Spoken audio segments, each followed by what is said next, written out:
The government is looking to turn over the operations of the EDSA bus carousel to the private sector by next year. Some passengers are concerned over the possibility of higher fares.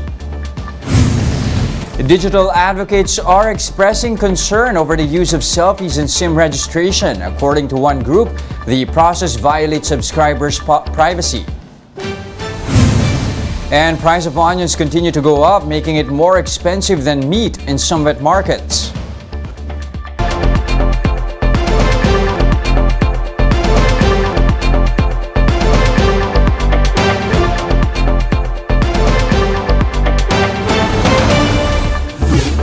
Fast, focused, and fearless, here's a roundup of stories we're watching now. I'm Jess De Los Santos.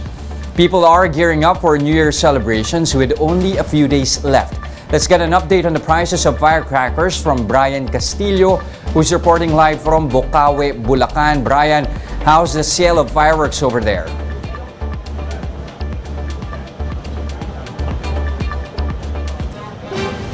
Just more and more people have started to come here in Bocaue, Bulacan to buy firecrackers despite their soaring prices. While changes in prices are normal, this year hits different, as all firecrackers have become more expensive as early as the first week of December. Manufacturers attributed this to the delayed delivery of raw materials as well as the scarcity. As for the prices, Quites is now priced at 12 pesos per piece, double the previous amount of 6 pesos. Luces and Roman candles range from 60 to 120 pesos compared to 50 before. Fountains are now between 200 to 400 pesos depending on the size. Sawa is now 1,000 to 1,200 pesos, up from 700 pesos before. For those who like to put on a show, aerial fireworks now range from 1 to 3,000 pesos depending on the effects and duration.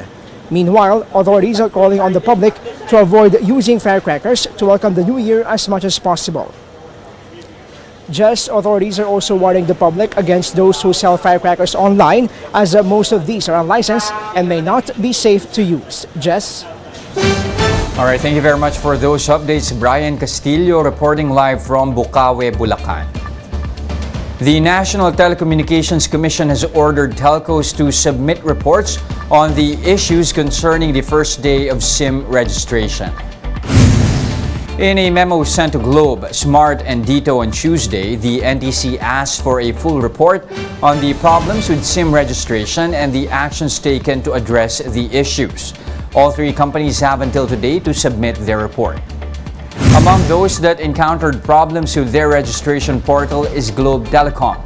The registration site is now back online after being shut down over access issues. Meanwhile, digital advocates are flagging the verification process that requires users to take selfies.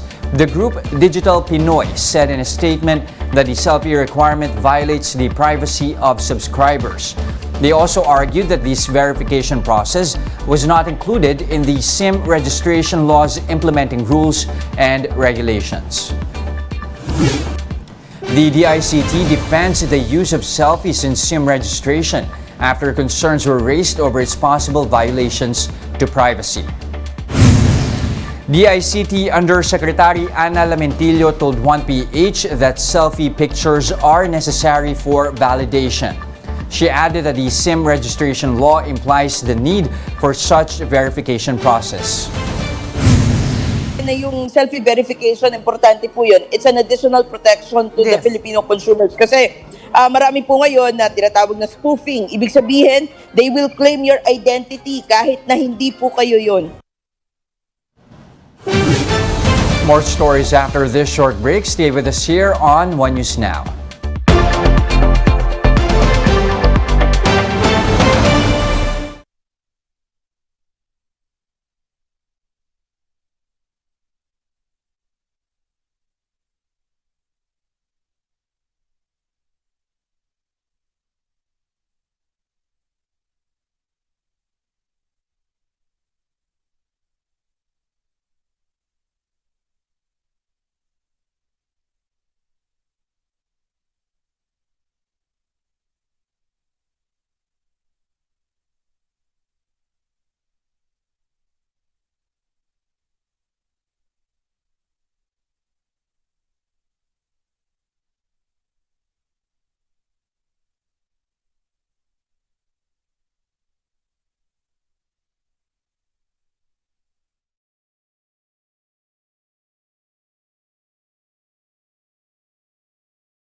I'm Jess De Los Santos.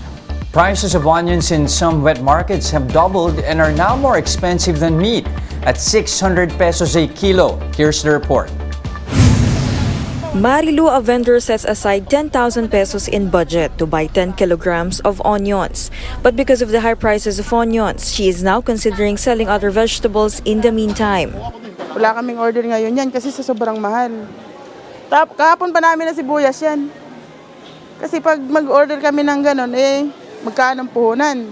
Vendors are now struggling to keep afloat as onions become more and more expensive. In Metro Manila, onions are selling for 460 to 600 pesos per kilo. Some small stores are even selling for as much as 750 pesos per kilo, making onions more expensive than beef at 420 pesos per kilo and pork at 370 pesos per kilo. For 1 kilo of onion, you can already buy 2 kilos of chicken for 400 pesos. Some consumers like Aling Baby prefer buying onions that are nearly rotten just to save up. These are being sold for 380 pesos per kilo at the Mega Q Mart. Para nakamura ako kasi doon sobrang mahal.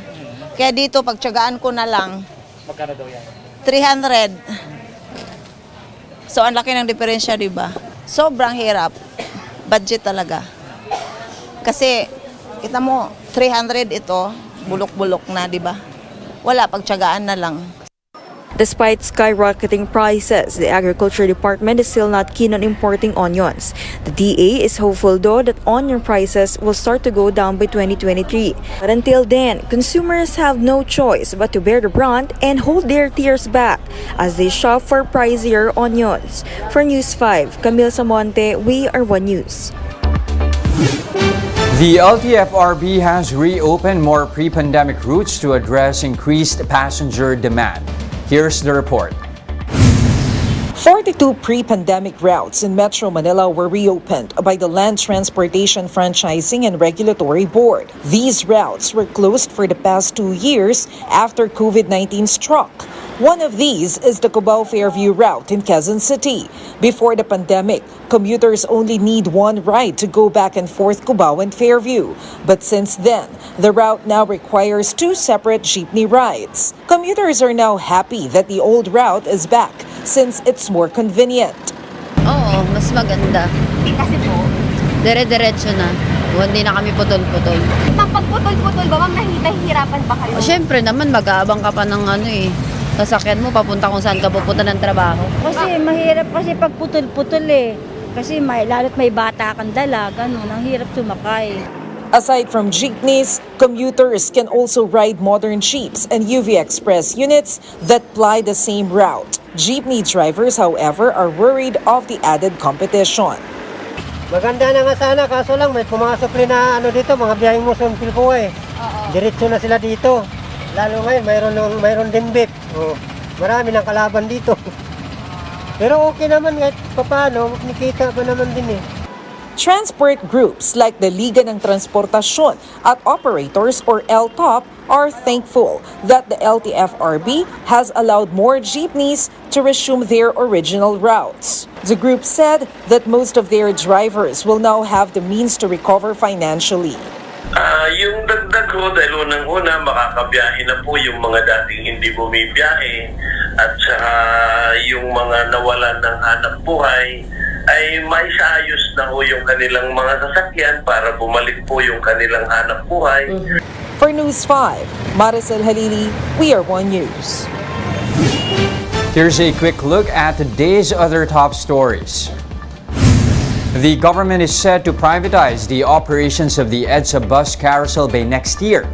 The Transportation Department had been studying the possibility of privatizing the busway project since September.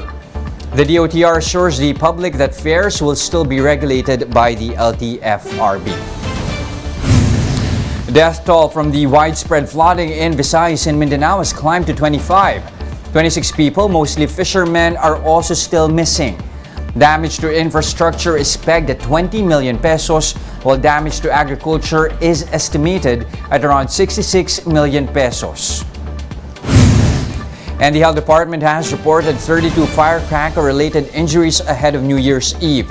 Most of the injuries were from the use of boga, an improvised cannon that has been prohibited by the government. Western Visayas logged the most number of fireworks-related injuries, followed by Bicol region and Soxargen. For more updates, visit News 5, the Philippine Star, and Business World online. Visit our website, onenews.ph, for more in-depth analysis. You can also catch One News on the Signal Play app. Register for a free account now at www.signalplay.com and stream One News live anytime, anywhere. I'm Jess De Los Santos. We are One News.